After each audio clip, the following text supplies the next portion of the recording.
Welcome to Well Crafted Studio. I'm here to help you live inspired and create with purpose. So let's get started. So today we're actually going to be making a cute little Create paint palette hair barrette out of leather, and we're using the new Cricut Debossing Tool. So I'm super excited about this one. I like leather. So to start off, we're going to go to the wellcraftedstudio.com webpage, and then we're going to go to the library. The Creative Resource Library is my place to put all kinds of fun things for you to create with. So I have tons of templates, I have printables, all kinds of things. So I'm going to enter the password. To get the password, you get it instantaneously whenever you sign up for email updates from the blog. So then you also get like a once a week creativity challenge and ways that I just get to love and encourage on you. So sign up for that. And that brings us right in here. So you can see templates, coloring pages, my creative manifesto. And then under templates, we have paint palette design and paint palette shape. So I'm going to click on the first one, and there we go. And I'm going to double click and put save image to downloads. Okay, so that's there. So I'm going to go back. And I'm going to go, oops, got to do that again.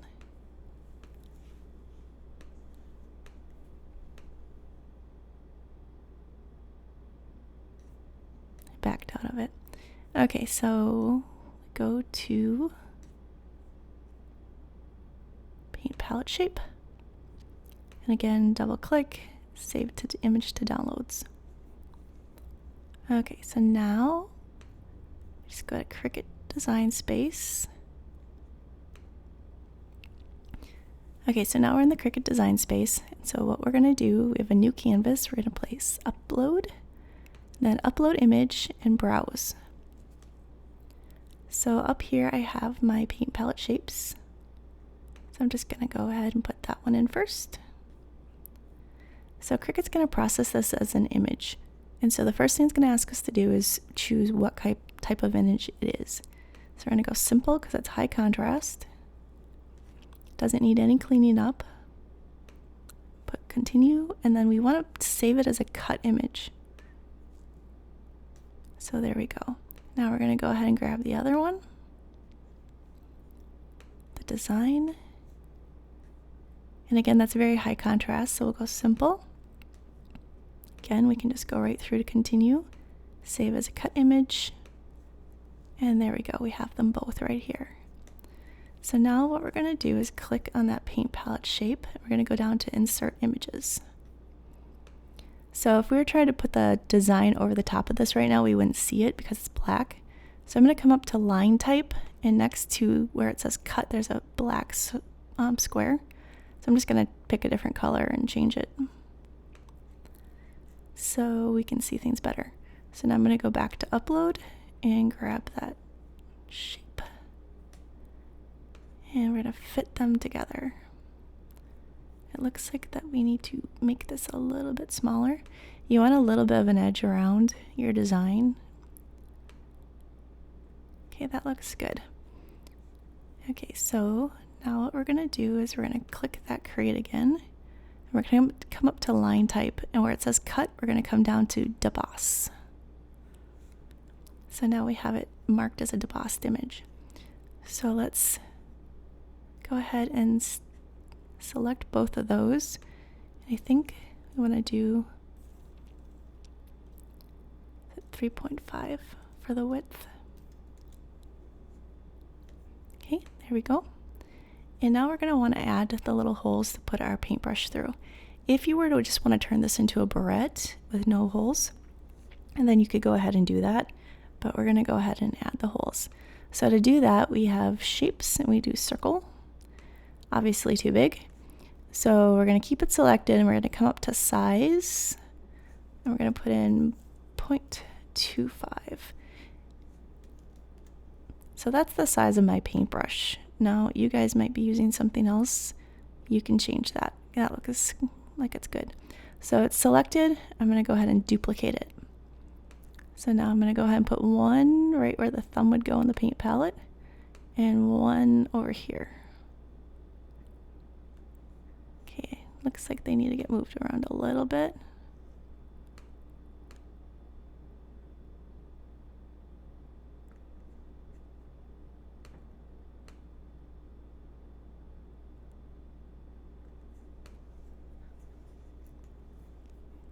Okay, that looks good.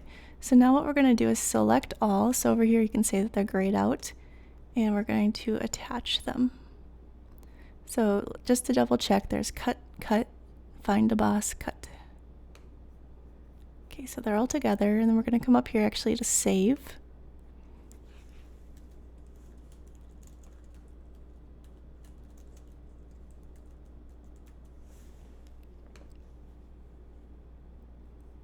And there we go. So the project's been saved. So now we're ready to make. So we're gonna go to make it. So we have our create right there. So now what we're gonna do is switch over to the table view so I can show you guys how we do the leather.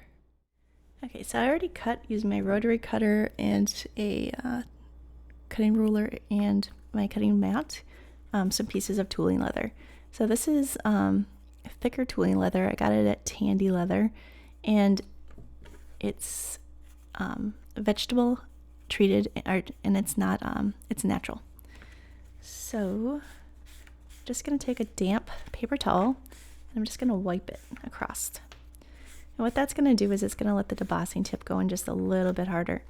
I'm not gonna put it in right this second. I want it to kind of dry a little bit on the surface. Otherwise, I found that the debossing tool will get kind of stuck in it.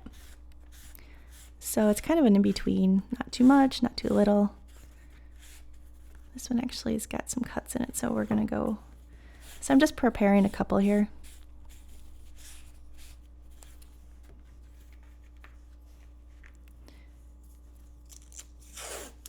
Okay. So I'm going to tape down, I'm using a strong grip mat, and I'm going to tape down my leather.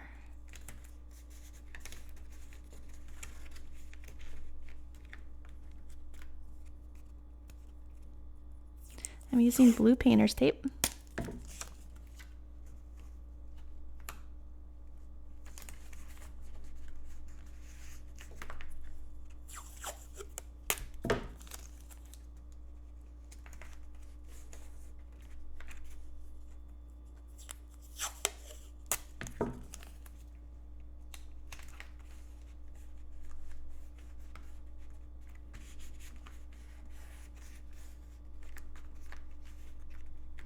Okay, so I taped it down really good. I put tape all the way around, which is what they tell you to do. And if we look at the screen, we've got it. The design is, right now it's between the three, it's right in the middle. So on our mat, we can look and see the leather. We've got it taped at about 2.5 down to about 6.5. So what we're gonna wanna do is move our design up to about the 3. And then we've got it positioned between the 8 and the 4. So on the screen, we're going to go ahead and move our image until it's right about there as well. If you are doing this on iOS, like through the iPad or the iPhone, then you actually have the option of using the Snap Mat feature, which is so beyond cool. So what that is you're able to do is actually take a picture of your mat, and then it shows your material on it. And then you can go ahead and just move the design so it fits perfectly on top of your material. So even if I was starting to do some tiny little earrings, this would totally work. So right now we're going to do continue. And it's connecting with my maker over Bluetooth. Okay, so it says set material. And I've already got tooling leather set up and a star on it because it's one of my favorites. But if we were to look for it, we'd go to browse all materials, and then we'd go to leather in the search, and then the little magnifying glass, and it's going to give us the leather options. So the tooling leather that we're using is the 6 to 7 ounces 2.4. So we're going to go ahead and select that, put done, and then it says to move star wheels all the way to the right. Make sure your material is no wider than 11 inches, and is secured to a strong grip mat. Cricut does a really, really good job, I have to say, of just reminding you of everything you need to do before you make the cut. So I'm going to make sure those are moved over so you can see here where they are. And it's telling me to load my debossing tip, clamp A. So I actually do need to do that. Right now I have the knife tip in there. So I'm just going to take this moment to show you guys the debossing tip. So it comes in the quick start, or what do you call it? Quick swap housing. That's what it was. Quick swap housing. So what that just means is that there's a little bit of a plunger here that you can button push. And when you do that, then you can take off the tip and you can exchange it with any of their other tips that are new to this. So I think the scoring wheel, the perforation, the engraving tip. So I'm going to take out my knife tool. I'm going to clamp that into the B slot, and then I'm going to load my mat. And actually before I do that, so it does say on here, if you'll notice underneath the load tools and mat, it shows additional tools, the knife blade. So it will actually prompt us when it's time to switch out our debossing tool for the knife blade. But you do need both of those for these projects.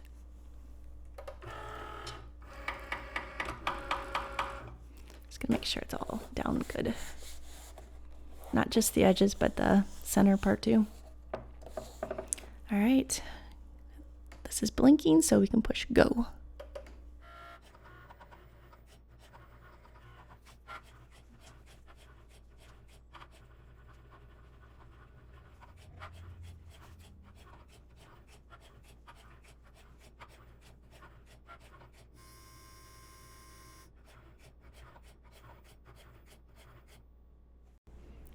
Okay, now it says to install the knife blade. So you maybe noticed when that was working that it would stop and just spin. And it does say that it will do that. And that's actually just to prevent wear and tear on the tool. So now we're going to go ahead and put this knife blade in.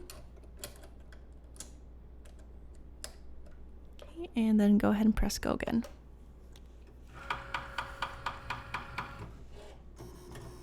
Now it will tell us that it'll take up to 16 passes to do this. Sometimes it does, sometimes it quits early.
Okay, it says check your cut.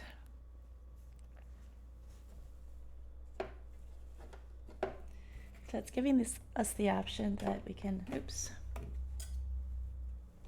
keep cutting. But that looks great, and I don't think we'd want to anyways. So I'm gonna unload that. And there we go. So I'm gonna click finish. Okay, so now that we're done with the Cricut, we're going to go ahead and move towards the painting. So I'm going to clean this up and I'll be right back. Okay, so we're ready to paint. So here's my leather piece. You can see it's cut and it's debossed. So this is one where we had not done quite as much of the water beforehand. So it's a little bit more shallow, but that's actually just fine for what we're doing. So I just wanted to show you guys quickly. This is an embossing tool. This is just a paper crafting thing. So if we were to spritz this again and get it a little bit wet, we'd be able to press lines into this just fine. So even without the water, I just wanted to show you how you guys can add some depth to your pieces just by using this little embossing tool. Now, because we're actually going ahead and painting these, I don't really think that's necessary. So I'm going to go ahead and just show you guys kind of how we paint. So I'm using the multi-surface paints by Martha Stewart. Plaid makes Martha Stewart and it makes folk art. And so although I have a ton of the Martha Stewart from when it was the only multi-surface paint out there, I'm sure that you can use the folk art plaid. And actually that Martha Stewart isn't readily available online. It is at your local Michael's, but if you're to purchase online, you'd probably want to get the folk art. So I'll link to that. So I'm just going to go around with this white. When you paint on leather, because it's a porous surface, it is going to kind of suck up a little bit of that first layer, so you're going to want to make sure you do a second layer if you're looking for a very opaque look.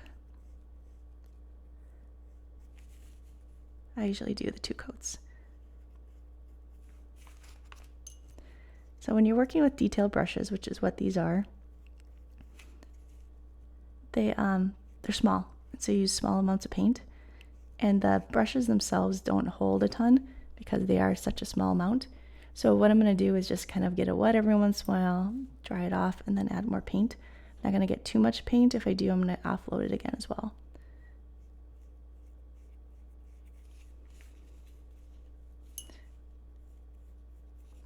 So rather than go around here, I'm just going to go ahead and put this aside and show you this one, which I've already done for. So this, I wanted to show you guys, this was using the paint and painting it on. You also have the option of using these opaque markers. There's the Jane Davenport brand of the paint over pens. There's also the Recollections, and then there's the Galaxy marker by American Craft. I like the American Craft and the Jane Davenport lines, so I'll link to those in the show notes. But the super cool part about these is, for somebody who draws, I have a little bit more control if I'm working with a marker. And because we've debossed, it's fairly easy to keep within those lines.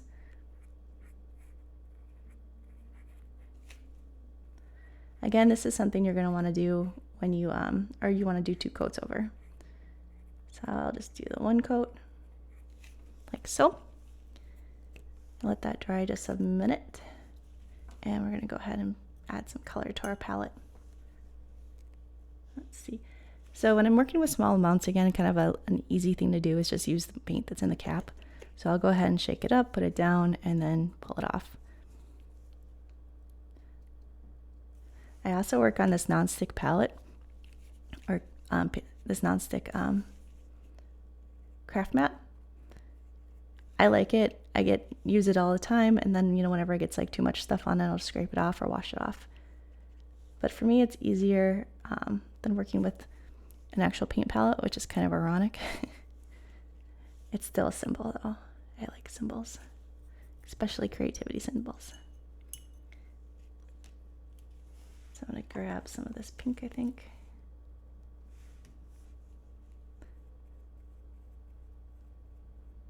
I'm not worried about putting this on super thin because I think it's kind of fun to have it kind of splashed on because it looks a little more realistic. And I'm making sure I wash my brush off in between.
Okay, I'm gonna let that dry for a couple minutes.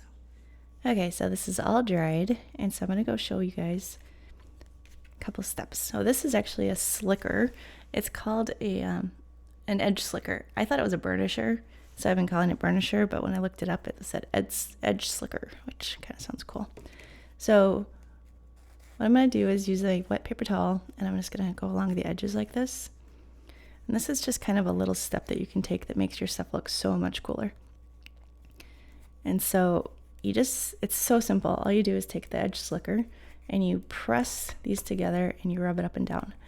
And what that does is it compresses the leather, it rounds the leather, and it also kind of gives a little bit of a darker hue to the leather. But if you look at anything leather you have, it's going to kind of have this kind of nice rounded edge to it instead of being just that harsh cut edge. I'm going to show you guys how to do some leather cuffs later, and in that video I'm going to show you how to use an edge rounder, which actually cuts the edges off. But for now, for the hair thing, this is actually a really good alternative.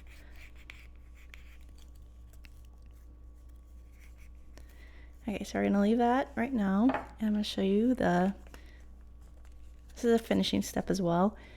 It's EcoFlow, and it's made by Tandy. It's a leather finish, so it comes in super sheen or satin sheen. We're going to be using the satin sheen today. Already got it open. And then we're using a wool dauber. Wool daubers are something that's another leather working tool, and I really like it. You can buy a bunch of them. And so they're used for applying stain or for sealant. So to use it, all you do is go right across the top gently over the leather. So this gives it a subtle sheen. It also protects it. I'll do the edges too. And again, it's just one of those finishing touches. So I have a couple that are done already, finished up as that's drying. So you can see this has the same satin sheen over it, so it dries lighter, and then it does have this nice subtle thing, and it kind of just makes the whole thing look a lot more professional, I think. So to finish it, you just want to bend it. The leather is pretty supple. And then you're going to need a hair stick. So we're just going to use a paintbrush, because how appropriate. So here's the one that looks like what we just did, and then here's another one where I painted it white. This one I did use some sandpaper, and I went lightly over, and I got the edges as well. So especially when I painted it white here, sanding back the edges just kind of brings out the edge again, makes it darker, and then just kind of defines it. So it's a nice counterpoint to the whiteness of the rest of it. I went over all of it so you can see the leather kind of coming through a little bit too. So I did that actually before I sealed it, and then actually I went over afterwards as well. I like things to look worn and distressed, and leather in my mind should look worn and distressed. Like you just kept tossing it in the corner and it just kind of wears. So when I distress things, I really try to hit the edges, because that's where the wear and tear usually happens. So yeah, there we go. We're gonna go ahead and stick one in here. And there you go. I hope you guys enjoyed this, and I hope you come back for more. Thanks for watching this tutorial. And if you found it helpful, please like, comment, or subscribe below. And for more tutorials like this, visit wellcraftedstudio.com.